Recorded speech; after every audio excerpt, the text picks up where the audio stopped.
What is up? My name is Steph and welcome back to my channel, Mountain High Life. When this video goes up, we will be just days out from the Never Summer 100K, which will be my longest effort of my life up to this point. Before we get into today's video, I make trail running, ultra marathon training, and mountain vlogs. So if that interests you, consider subscribing.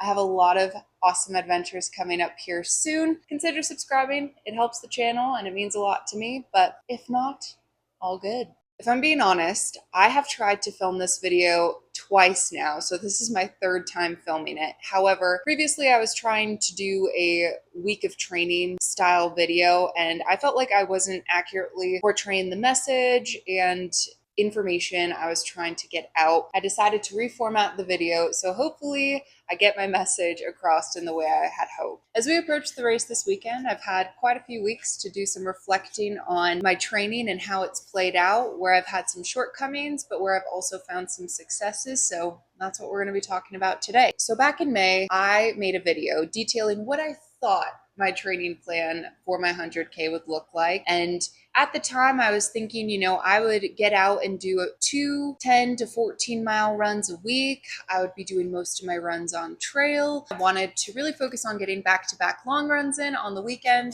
ideally at altitude with quite a bit of elevation, just to get acclimated to being, ready for my race, which will have about 12,000 feet of gain and be sitting at about 10,000 feet on average. Ideally, I wanted to be on my feet for over 10 hours a week, getting over 10,000 feet of vert a week, just really focusing on getting used to time on my feet, climbing a whole bunch, and being on trail as much as possible. However, without disclosing too many details, I had, although a temporary but very dramatic shift at my office, which really had a major impact on my ability to hit some of those weekday training marks that I had hoped for. That led me to make some adaptations and kind of deter from what the original plan was. Keeping it brief, with the changes at my office, I was basically covering 2 positions. I had literally no backup and was pretty much required to be at my office during any and all open business hours. So I lost a lot of flexibility with my work schedule and pretty much had to be there when we were open. This made it really difficult for me to get a run in before I left for work in the morning, which you might be wondering, why didn't you run after work? I will give you an answer on that in just a minute. But I just didn't have time to wake up, drive to a trailhead, get my run in, drive home, get ready for work, and still make it to work on time. So unfortunately, I was just very limited with my trail time during the week. Not only did I lose the flexibility in my schedule to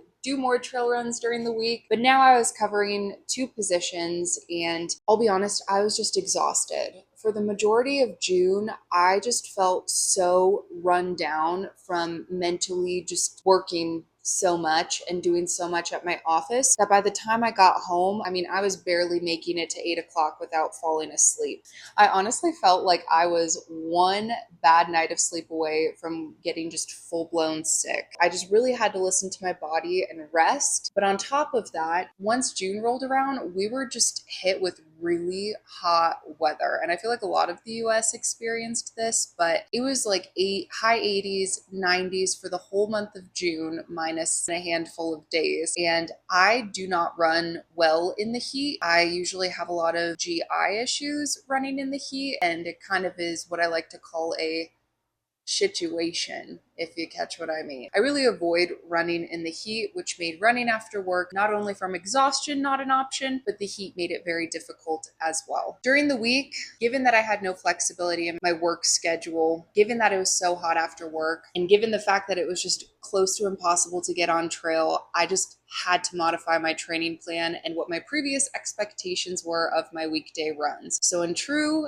and authentic ultramarathon fashion, I had to adapt and I had to make changes and modifications for this training plan in order to fit the current situation I was in. So I ended up doing all my weekday running on road. I was running about 4 days a week, and I was getting out before work anywhere from 5:45 to 6 a.m. and doing a 4 to 7 mile run depending on the day. I'm not gonna lie, There were times where it was mentally very difficult for me to transition from this spring where I was running 35 to 38 miles during the work week with about 50% of my runs on trail to decreasing my mileage, decreasing the vert I was getting in the week, and doing pretty much 100% of my runs on the road. Seeing your mileage go from 35 to 38 miles down 10 miles a week, it was mentally tough. And it led to a lot of feelings of self-doubt, feeling incapable, wondering, am I training enough? Is this 100K something that I can actually do because my training isn't looking like what I had expected? And I just had to shift my mindset and understand that road runs were pretty much all I could get at the time. And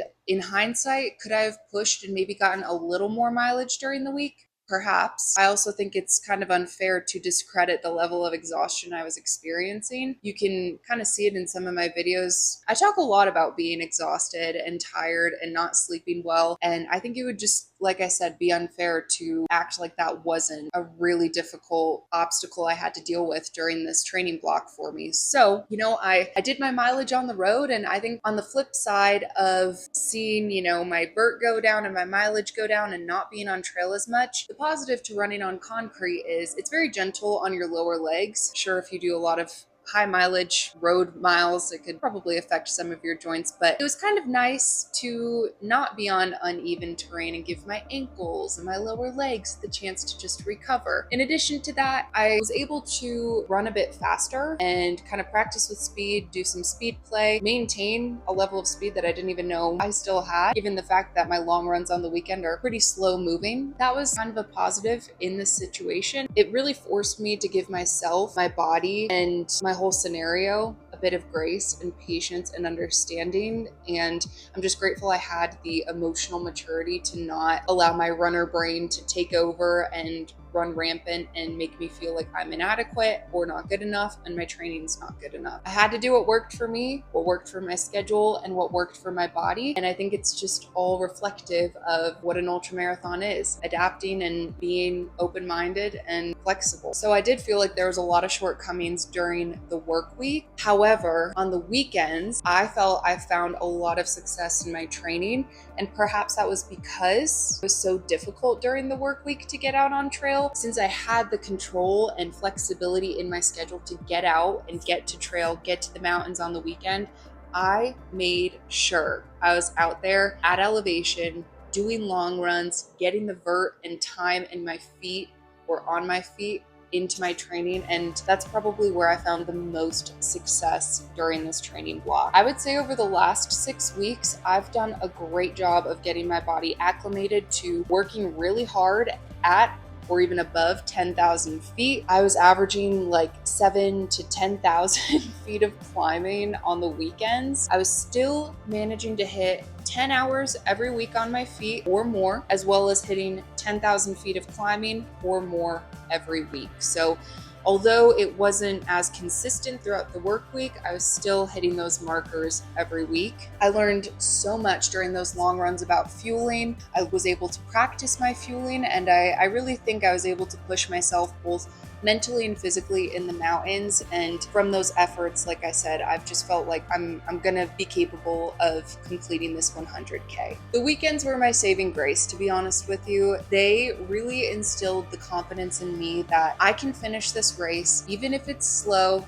I'm going to get it done. I know I can physically do it, and I know mentally I will do whatever it takes to make it happen. So what did I learn from training for my first 100K? Take with this what you will, but I did think it was some good kind of food for thought. Number one, there's going to be highs and lows. Just like anything, you need the lows to really appreciate the highs, because ultimately we grow during those difficult situations and times, and it's a self-inflicted difficult situation. Just remember to be patient, be open-minded, be adaptable, and use every opportunity to learn about your training, about your body, and about who you are as a person. 2, comparison will steal all of your joy. I personally think that the best way to approach an ultra is to seek motivation and inspiration from other athletes and runners but never draw upon comparing what your training plan looks like to somebody else's, or even what a previous training plan of yours might look like compared to where you are currently at. Things happen, things change, circumstances and situations change. Remember, what works for you right now may not work for someone else. It may not even work for you in the future, but if it works for you right now, that is all that matters. As long as you show up, give your best, that's really all you can ask of yourself. 3, fueling is a discipline. I really feel that on my channel, I've showcased my personal struggle with fueling, and I feel like so many new runners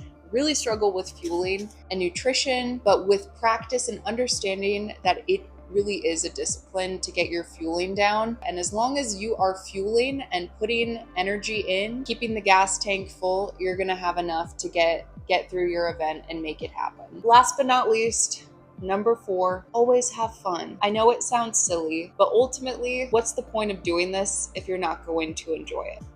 I had to remind myself that, when I would get really down about feeling like I was having a lot of shortcomings, and ultimately I just had to remind myself and find fun in my road runs, in my long runs, in workouts, and just everyday efforts, and using the opportunity to learn and never really take the actual training too seriously. When pushing the boundaries of what we know and really navigating into that uncharted territory for ourselves, we really have to be kind and patient and understand that stepping into this new realm is kind of terrifying. The vulnerability of signing up for an ultra and pushing those boundaries and going into that uncharted territory is really just so beautiful, and it's a powerful place where we can grow, adapt, and learn the depths of who we are. And I think that is so cool. Just remember too that the trail running community loves you and just wants you to have a good time. Nobody needs to be out here trying to prove anything to anyone other than if you need to prove something to yourself. It's good to set goals, but just remember to keep your heart kind, be adaptable, be open-minded, and most importantly,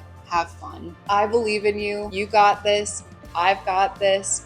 We got this. Finally, my goals for the race. Goal number 1, to finish. Right now, if you saw in my most recent video, I sprained my ankle on my last long run of this training before I started my taper. So far, the ankle is healing pretty good. Really minimal pain, but still some swelling, no discoloration or bruising. But if that's feeling good and healed up, I'm really hoping that we can just finish the race. Hello, editing me popping in because the day after I filmed this, the course changed. So let me give you the rundown really quick. This course, the Never Summer 100K, is 65.3 miles with 14,000 some feet of gain. I'll put the statistics on the screen for your reference. The beginning, middle of July, I don't recall when, but the course had actually been changed due to the Forest Servicery, the National Forest.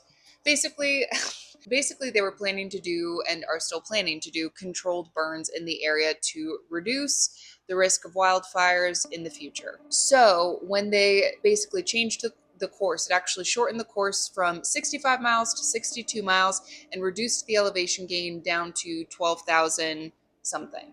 The day I filmed this video and the day I kind of talked about my goals, the course got changed back because they are postponing said controlled burns. So we will be running the original course. It'll be 65.3 miles with 14 something feet of gain. So when I go over these goals, I will put the actual goal time for real course that we will be doing on the screen. So I just wanted to just clarify there. So yeah.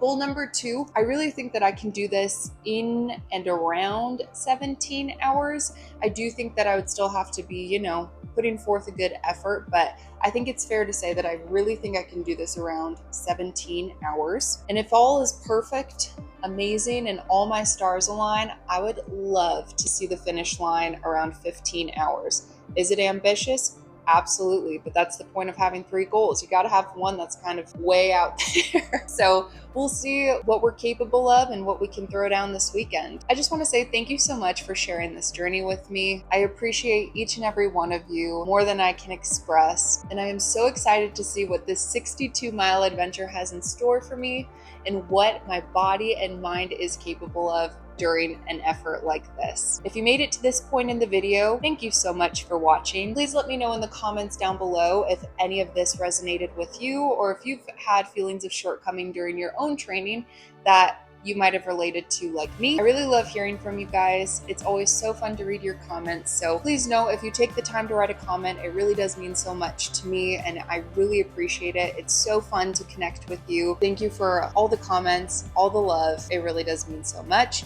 If you feel so kind, feel free to also hit the like button. It helps the video, it helps the channel. Like I mentioned before, I make a lot of trail running videos, ultra marathon training, and mountain vlogs. Also, if you do want to see how my 100-kilometer race plays out, consider subscribing so you don't miss out on any fun here on the channel in the near future. So, here we are. Here we go, setting off on the biggest adventure of my life thus far. Time to let go of the ego, find presence, and just try to enjoy every step along the way. Thank you so much for watching, and I'll see you guys on the other side of 100 kilometers. Bye.